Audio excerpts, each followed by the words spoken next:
Everyone, आज हम लोग बात करेंगे विकेरियस लायबिलिटी के सिद्धांत के बारे में, प्रातिनिधिक दायित्व के सिद्धांत के बारे में। प्रातिनिधिक दायित्व का सिद्धांत जर्नली किसी व्यक्ति को सिर्फ उसी के द्वारा किए गए रॉन्गफुल एक्ट के लिए लायबल किया जाता है, लेकिन कभी कभी कुछ ऐसी कंडीशन भी आ जाती हैं जिनमें किसी व्यक्ति को किसी दूसरे व्यक्ति द्वारा किए गए दोषपूर्ण या रॉन्गफुल एक्ट के लिए भी लायबल किया जा सकता है। इसी परिस्थिति को विकेरियस लायबिलिटी का सिद्धांत कहा जाता है। दैट मीन्स किसी व्यक्ति को जब किसी दूसरे व्यक्ति द्वारा किए गए रॉन्गफुल एक्ट के लिए लायबल किया जाता है तो उसे विकेरियस लायबिलिटी के सिद्धांत के रूप में मान्य किया जाता है।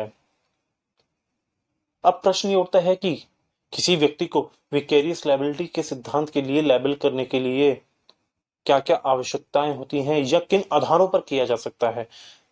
तो आधार क्या है? आधारों को 3 भागों में बांटा गया है। पहला, अनुसमर्थन द्वारा बाय द रेक्टिफिकेशन। दूसरा, विशिष्ट संबंधों के आधार पर बाय द पर्टिकुलर रिलेशनशिप। तीसरा, दुष्प्रेरण द्वारा बाय द अबेटमेंट। अब बात करते हैं अनुसमर्थन। अनुसमर्थन रेक्टिफिकेशन जैसे शब्दों से ही समझ में आ रहा है कि अनुसमर्थन किसी को सपोर्ट कर देना, किसी को समर्थन दे देना।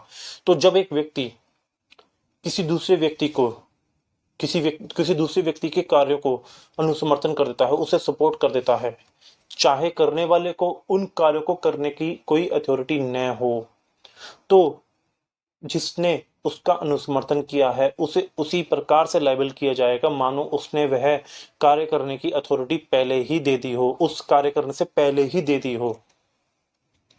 अब बात करते हैं विशिष्ट संबंधों के आधार पर बाय द पर्टिकुलर रिलेशनशिप। इसको भी 3 भागों में बांटा गया है। पहला, एजेंट और स्वामी, स्वामी और एजेंट। दूसरा, फर्म और इट्स भागीदार।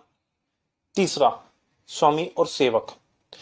स्वामी और एजेंट के बारे में बात करें तो एजेंट के द्वारा किए गए कार्यों के लिए यदि किसी व्यक्ति को कोई क्षति कारित होती है तो उसके लिए मालिक ही लायबल होगा, क्योंकि यह सिद्धांत एक लैटिन मैगजीम पर आधारित है, रेस्पोंडेंट सुपीरियर के सिद्धांत पर आधारित है, जिसमें यह कहा गया है कि किसी दूसरे व्यक्ति के माध्यम से यदि कोई कार्य करवाता है तो असली कर्ता वही होता है जो करवाता है काम। दैट मीन्स यह मालिक एजेंट के माध्यम से कार्य करवा रहा है, इसलिए मालिक ही असली कर्ता है।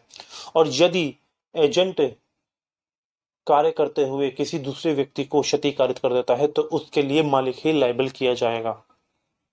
अब बात करते हैं फर्म और उसके भागीदार।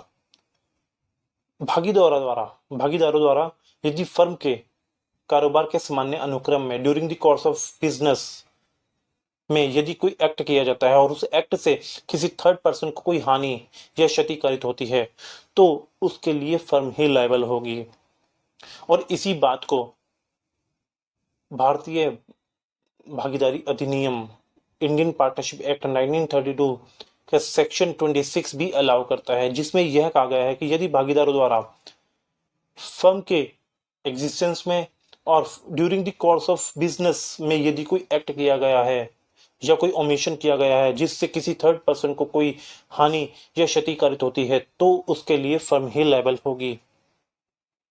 अब बात करते हैं तीसरा, स्वामी और सेवक। सेवक द्वारा यदि कोई कार्य किया गया है तो उसके लिए मालिक लायबल होगा यदि वह कार्य ड्यूरिंग द एम्प्लॉयमेंट हुआ है और जिस एम्प्लॉयमेंट के लिए, जिस कार्य के लिए उसको एम्प्लॉयमेंट की गई है वही कार्य करते हुए उसने किसी व्यक्ति को क्षति कारित की है तो तभी मालिक को लायबल किया जाएगा, अदरवाइज नहीं। अब बात करते हैं दुष्प्रेरण बाय द अबेटमेंट। इसको एक हम एग्जाम्पल के रूप में समझेंगे। मान लीजिए एक व्यक्ति ने किसी दूसरे व्यक्ति को अबेट किया फॉर कमिट ए मर्डर और उस व्यक्ति ने उसका मर्डर कर दिया। दैट मीन्स रॉन्गफुल एक्ट किसने किया? जिसको अबेट किया गया था, लेकिन फिर भी अबेटर को लायबल किया जाएगा क्योंकि उसने वह एक्ट उसके कहने पर किया। अगर वो न कहता तो शायद वो न करता।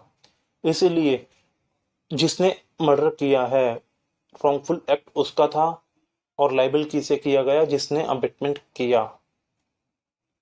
और विकेरियस लायबिलिटी के सिद्धांत के बारे में इतना ही। Thank you so much.